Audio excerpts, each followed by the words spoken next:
Of course, it's also important to emphasize the tolerability of a drug like cabozantinib. And as a VEGF TKI, it has some of the same side effects as the other drugs in the class.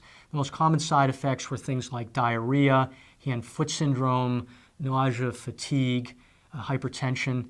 But I found that it to be very well tolerated. Now, this is a classic example, though, of where a patient started at 60 milligrams but required a dose reduction because of diarrhea. This patient started at the full dose, which is completely appropriate for a Child's A patient. They started at 60 milligrams. However, because of toxicity, the dose was reduced to 40 milligrams.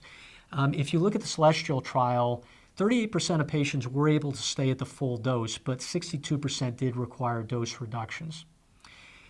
In terms of dose discontinuations, though, it only affected 16% of patients. There are some other considerations in patients taking cabozantinib. The first thing to understand is it has about a 99-hour half-life. As most people know from pharmacokinetics, it takes about 5 half-lives to be at steady state. What that means is the side effects begin at approximately 2 weeks. Some of them occur at 3 weeks, and some start at about 4 weeks.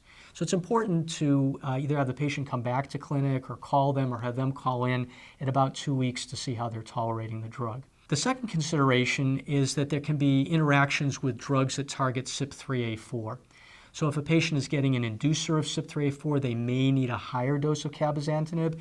If they're receiving a drug that inhibits CYP3A4, they may need to start at a lower dose of cabozantinib. Many of the patients that I see have Child's Pugh-B. Now, in the case presented, this individual had Child's A. But if having to deal with somebody that has Child's Pugh-B, it's important to start the dose of cabozantinib at 40 milligrams because there can be higher toxicity if you start at 60 milligrams.